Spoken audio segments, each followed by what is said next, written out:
Welcome to the best Genji Stadium build guide. This is going to be centered around weapon power, and Genji is an early game to mid game scaler. He's a character that wants to shut down the match as quickly as possible. The longer the match goes on, the worse this build gets, and sometimes I wish we could reset the powers and build differently. I do know that there is a late game scaling build, which is the ability power build, but I'm not going to talk about that here. I also know about all the other builds that Genji has, especially that little tank one, but I'm not a fan of that. So, I'm somebody that played this character for 10 years. Almost 10 years actually. He's been in the game for I think almost 9.5 years or something like that.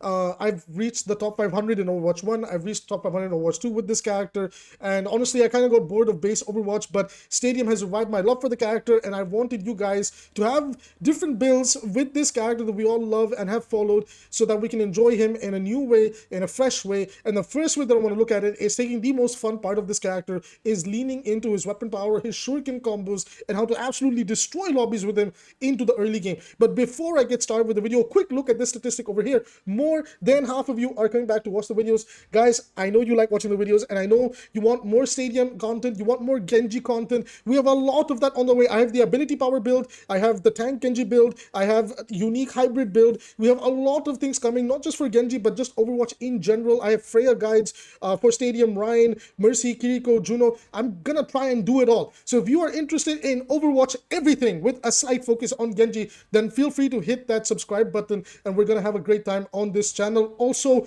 quick shout out to the patrons. Now, with that out the way, let's get straight into the build philosophy. Now, the first thing is, before we get into the builds, the gameplay and everything, I desperately need to explain the most underrated, underappreciated power that Genji has, that in a lot of builds that I see online, nobody's building around this, and I am, and I actually think this is the key to just making Genji amazing, and that's Hashimoto's Bane. Hashimoto's Bane allows Genji that after his ability usage, the next secondary fire throw is 2 extra shurikens. So like after you use dash or deflect, the next shurikens that you throw, which is like your fan shurikens, they're going to throw 2 extra shuriken that will seek enemies. So they're heat seeking, they're basically like little aimbotted shuriken. They will deal 50% less damage.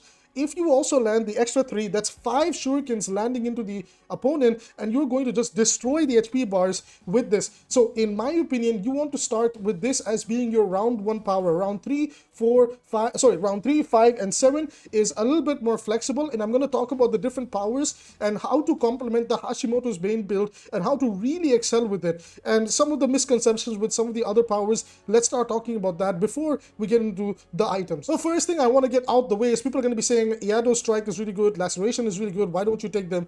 I'm actually going to heavily disagree. This is a noob trap, and this is just useless. This is as useless as the bleed perk on live, so they could just put this outright on live, and Genji will not be OP in any way, sense, or form.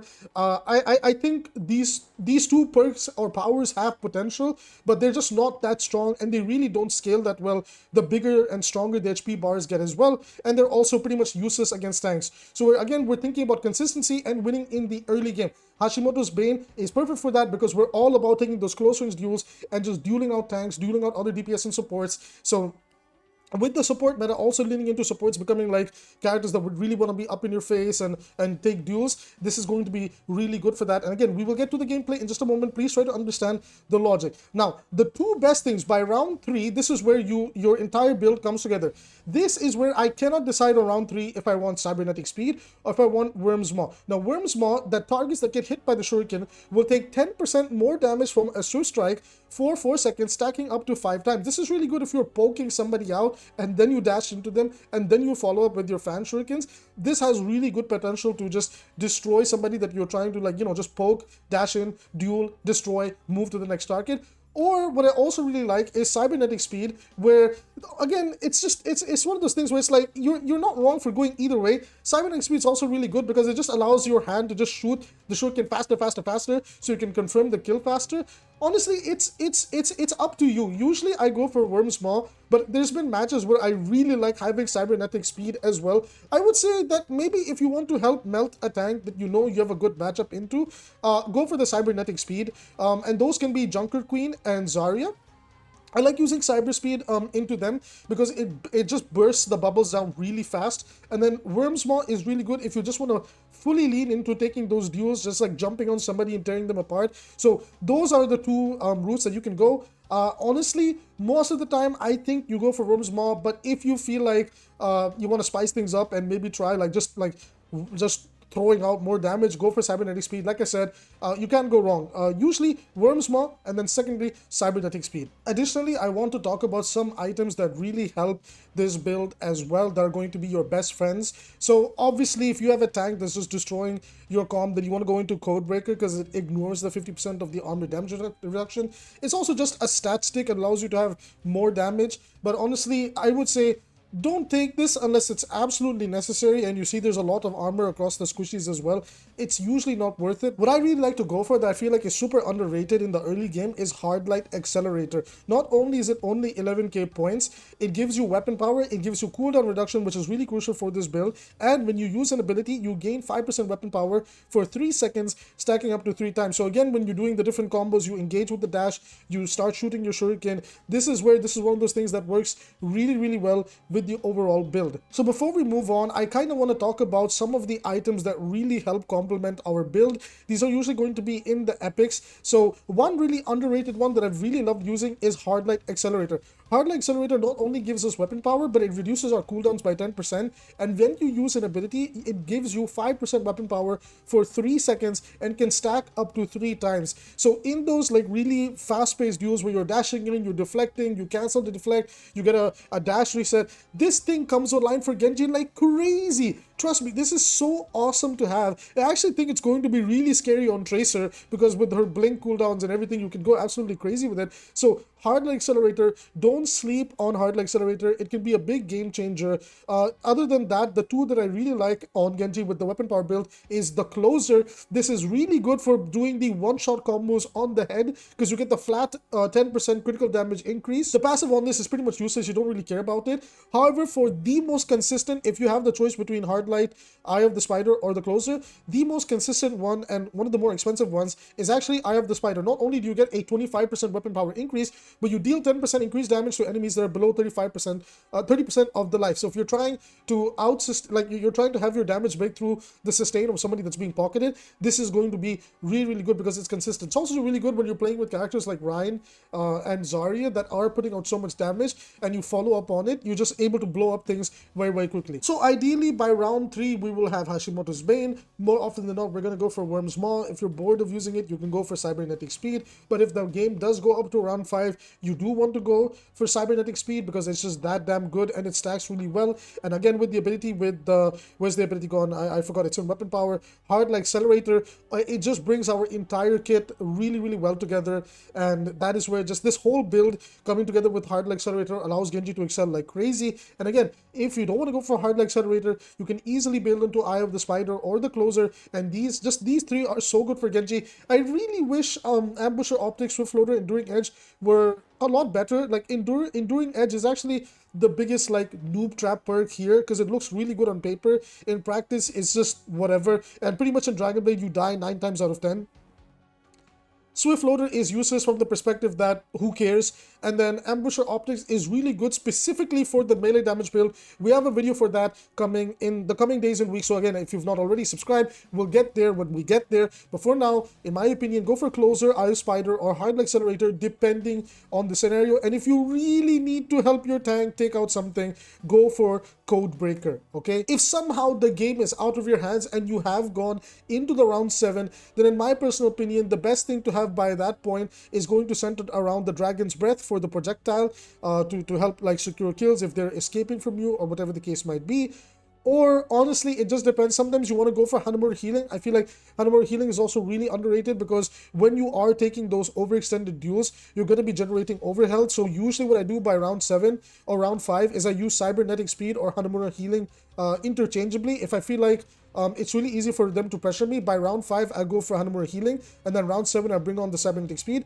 Or if I feel like I have more tempo and more control over the match, I go for cybernetic speed, and I take Hanamura healing. So these are the 4 perks that you want to mess around with when it comes around to the weapon power build. I know you're going to have a lot of different questions for a lot of the different powers in here, and if you have any questions, you can feel free to ask me during a live stream. I'll be more than happy to answer them. I am going to be streaming every day or every other day from now on, and I know people are going to say, what about Sacred Shuriken? It's the primary fire thing. And guess what? I'll tell you something. The primary fire perk, this is useless. It's just, I've really tried to make this work. I've really tried to make a poke sniper Genji build with this. It's useless. It is pointless to go for this. And the only thing that could have helped is if the Hashimoto's Bane applied to this as well, then there was potential for this to work out. But Sacred Shuriken, Laceration, are just 2 perks that powers that are just not worth it. So with that being said, let's get into the gameplay. Let's see how Genji wins with this build early to mid game, and then I'm gonna keep it real with you guys. We'll talk about the round 7 and all that stuff a little bit later. Okay, so here we are in this stadium game,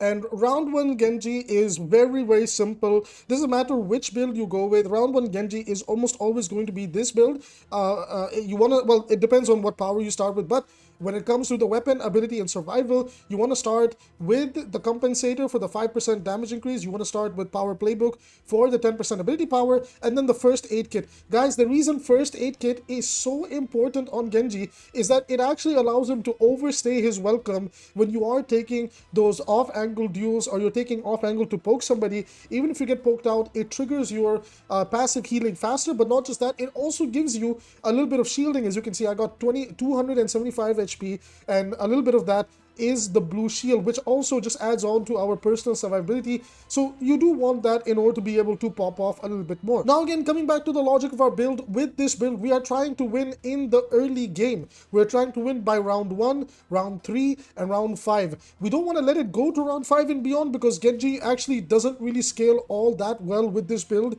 into round 5 and 7. So our sweet spot where we're trying to win is by round 3, 4, or 5. Like maximum you want to let the match go until round 5. After that, round 6 and 7 can become really awkward. Just try to make him work at round 6 and 7. But in the early rounds, I will say, you will have a lot more power than you want to give yourself credit for. So already I'm doing a little bit of poke here. I'm trying to just apply as much pressure as I can to the enemy, and then I see that the Ashe is low. I go in, I secure that kill, and then I get out. And yeah, it's just so good. Like, this build allows Genji to do so much. It's crazy. Obviously over there I followed up on the pressure that my Ashe and the damage boost from the Mercy really helps me out. But again, like, once we go into this duel with the soldier, the extra 2 shurikens really help land that damage. Even if our primary 3 shurikens from the fan shuriken miss, the other 2 should be able to slide and get the job done. One more thing that's a small bug, I have reported it to the stadium team, is sometimes the golden aimbot thingy that latches onto them, it actually is not visible, but the extra 2 shurikens do shoot out when you use an ability. Like, sometimes I'll use deflect, cancel it, and then I won't have the like the icon telling me that, hey, I got the heat-seeking shuriken. It's just a visual bug, apparently. I'm not entirely sure, so just keep that in mind. Like, you will have it on the fan, so don't worry about it. So over here, we just want to take the extended brawl with the Reinhardt, and then beautiful little shadow from him, and we can follow up like crazy. Unfortunately, we're a reload bot with the new ammo count, and we're gonna have to extend this right now. Over here, like, this is where the build really comes alive. Look at all the shurikens coming in, and that's where, even though I only have 1 shuriken from my personal input hitting them, or at best 2, the other 2 that come out from the power itself are what is applying that last bit of damage needed to secure the kill. So I really love this power. It is like, if they don't want to buff Genji from the numbers perspective in Overwatch, then I would really like it that they would lean into perhaps like giving him this power as a major perk. I think as a major perk, this could work out for him really well. Now look at this, guys. Moira is one of the meta supports. She can build money like crazy, and this is one of those rare cases where Genji of all heroes, 15k at the end of round 1. So if you are popping off, you know what you're doing. You're gonna server admin the early game, guys, because Genji at the base game is already a pretty good character right now, right? Now again, by round 2, when you are on that MVP status and you do have a little bit more money than the rest of the lobby, then obviously you can overcommit to your build. You can go for, like, let's say if I sell all of this, I can go for Eye of the Spider and the Closer.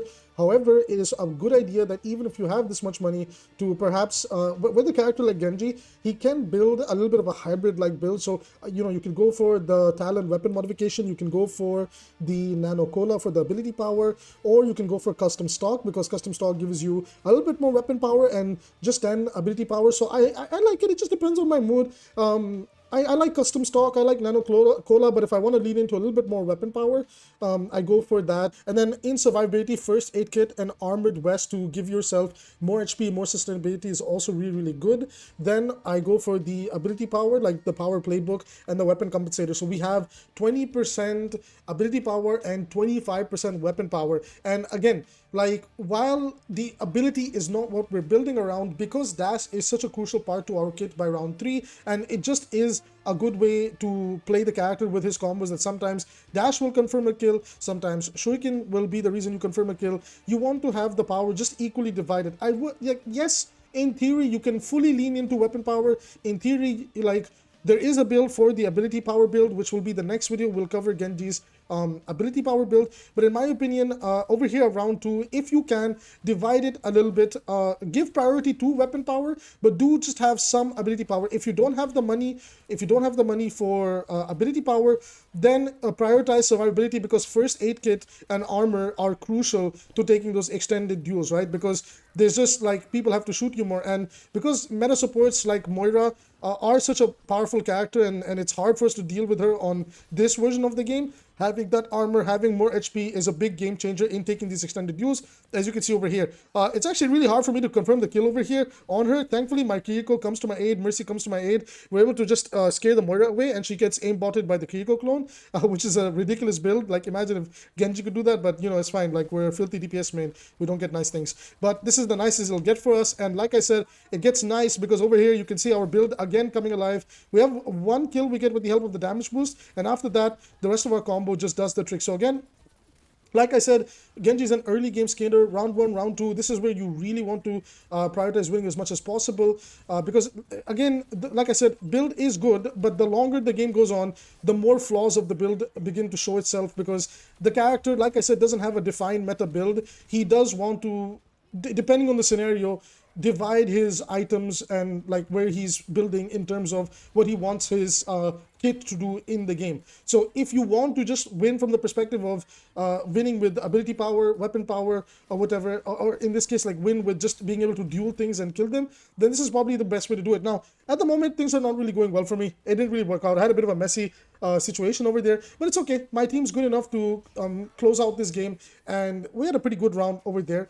We end this round with about 30, well, actually, I'm not sure. Let's have a quick look, waiting for it to load up. We have about 8k cash, and then obviously I'm going to sell the other things because I want to redecide how I'm going to build the character. And again, like, this is where things like ambush optics looks a little bit more tempting. Worm's Maw is really good. Cybernetic speed is really good. It just depends on what you want to do. I was debating internally over here that, well, maybe I go for Worm's Maw, maybe I go for cybernetic speed. But like I said, the safer thing to go for is the Worm's Maw, because like I said, like maps like the Dam, maps like the upcoming Hanamura Hanaoka map, you will be poking a little bit before you jump onto them and start working your shurikens in with the fan shurikens. So I will just, see it from that perspective. Now over here, I decided, okay, I do have the Mercy's help a little bit. I want to lean into my lethality. Now round 3 is where I would say go for the lethality. I didn't really care about the ability power that much, because I do care about ability power, but over here in this specific game, usually, like, if you know a support isn't going to support you,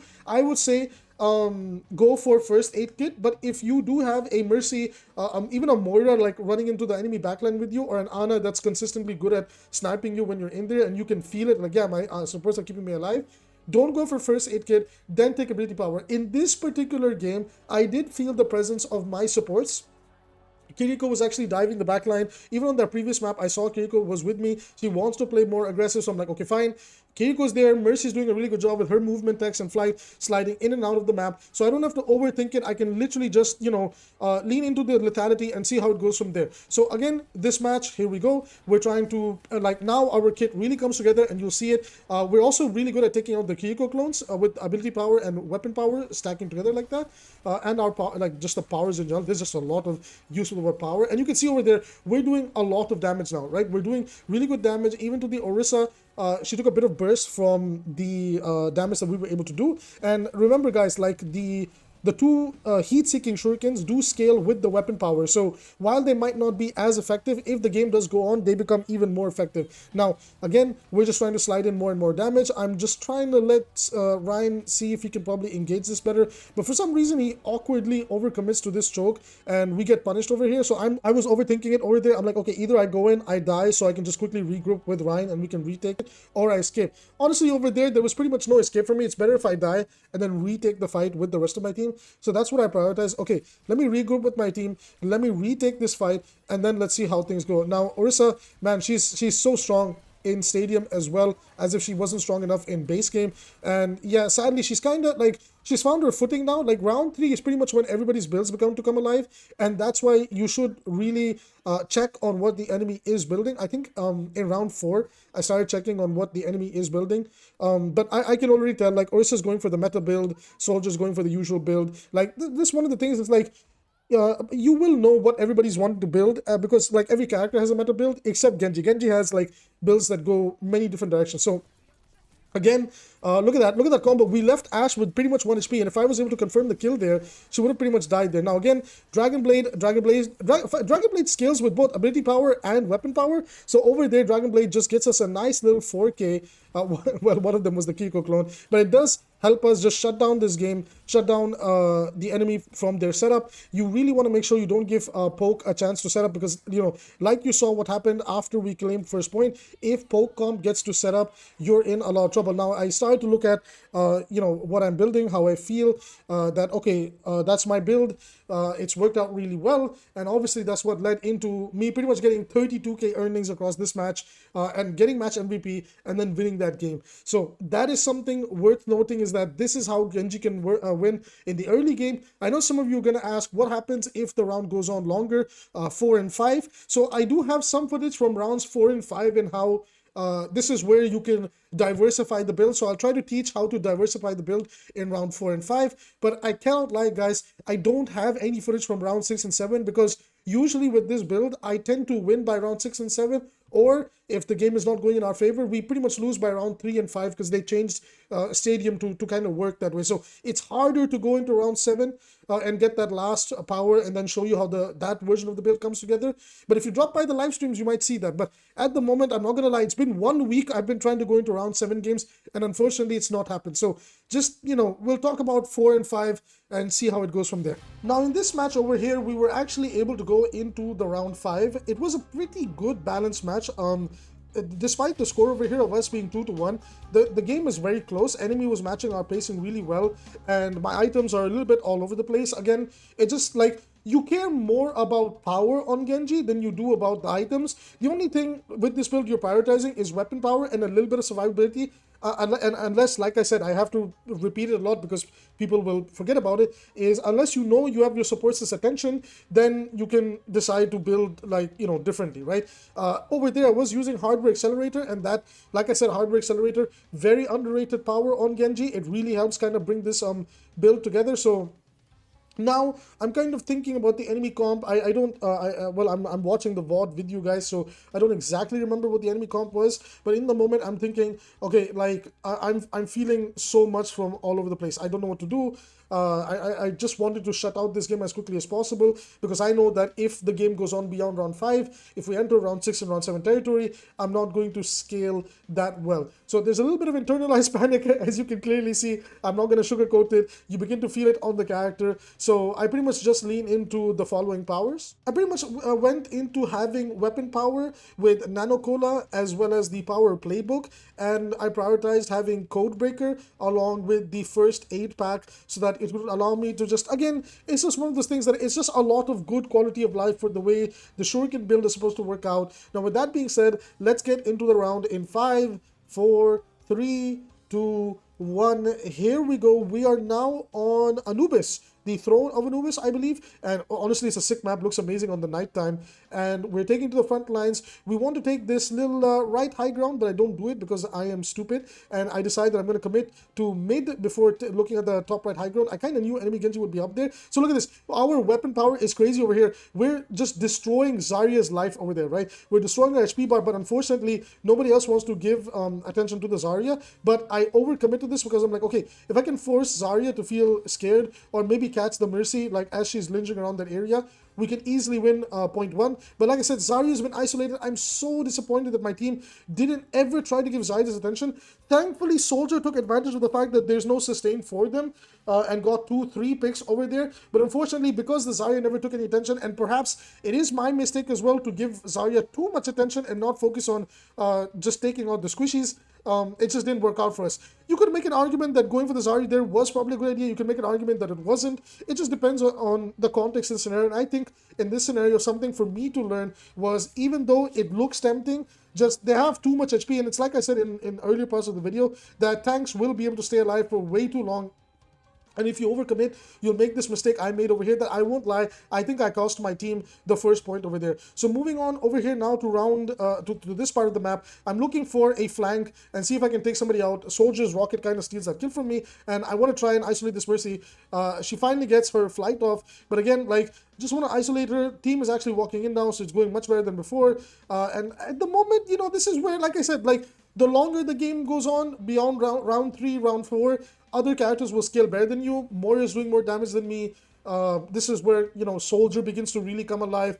Thankfully, there was no Kiriko clone build or Juno flight build in here with the ability power. That would be really scary for us, and we would have to play even more passive. But I have the Blade. I'm like, okay, they use Sound Barrier. We just need to live. We need to be smart. We need to live. I can use Blade. Now, Blade, man, Blade, even in Stadium, Blade is bad. I've tried so hard to make a Dragon Blade build work. It's simply so weak because there's so much mobility in Stadium.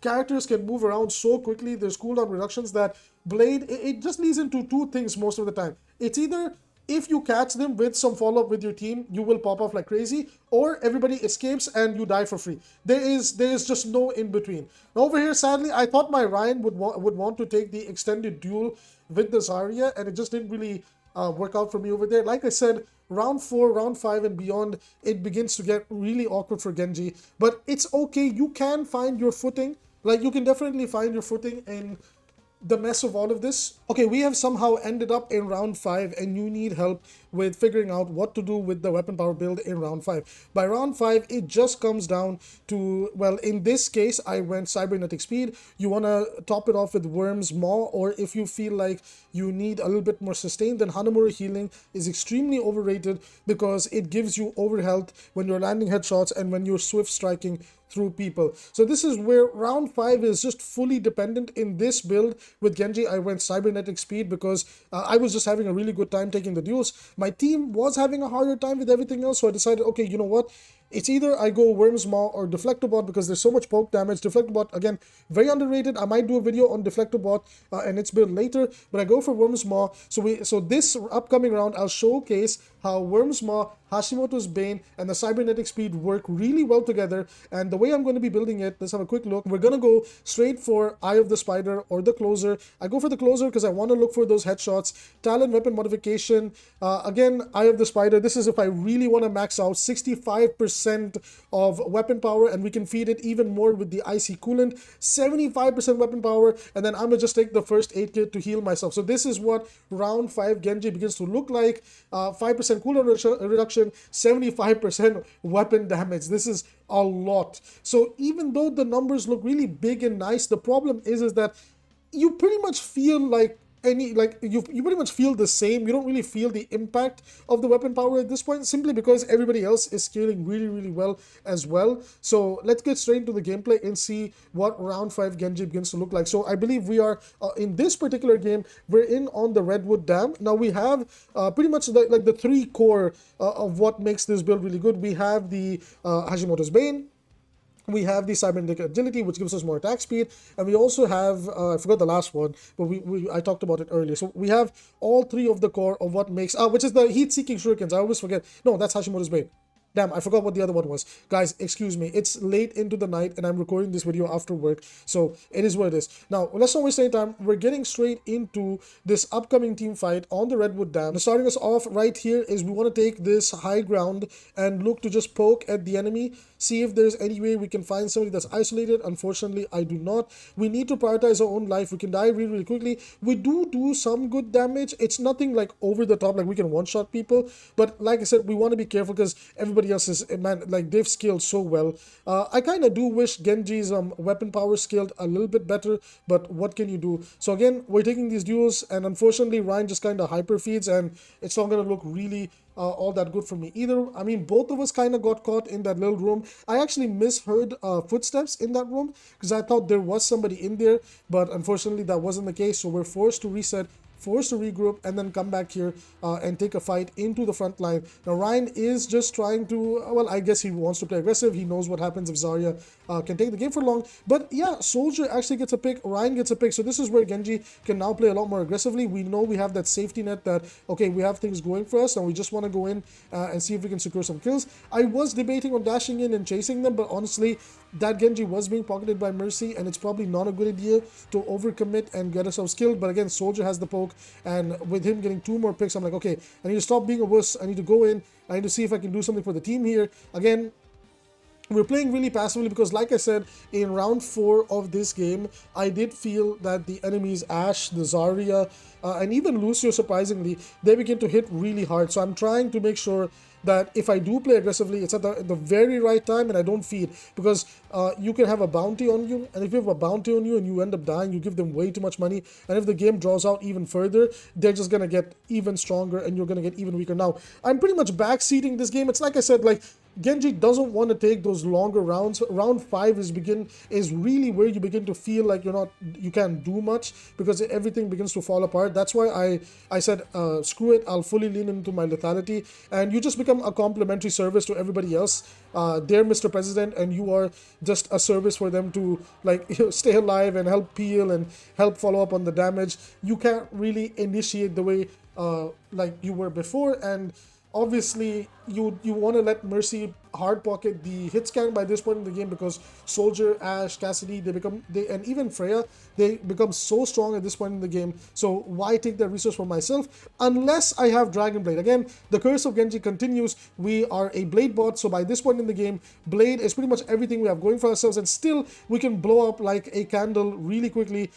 They've pretty much used up all their resources. I'm just trying to quickly get this Blade over here and see if I can quickly just find a way to overextend this fight and use the Blade, but it doesn't happen. We get torn apart, and we're just, I need the pocketed Blade over here, and I need her to turn her attention to me. So I communicate to the Mercy, hey, please pocket this Blade. That's all I ask, and we can turn this around, because again, in the later game, Dragon Blade is what's more important. Like I said, I wish sometimes we could sell power, so I could, like, late game build is where Dragon Blade power begins to come alive. So like over here we pull out the Blade, and here we go. So like I said, I forced out the cooldowns, waited really patiently, and then over here the Blade just does the work. Soldier steals a couple of kills, and we're able to just win the game, win the round over here. So sadly, after over 1 week of gameplay, 1 week of trying my level best to showcase the Genji build with weapon power that I do think is his best build, round 6 and round 7 are just 2 scenarios that I've not had happen. I can't lie to you guys.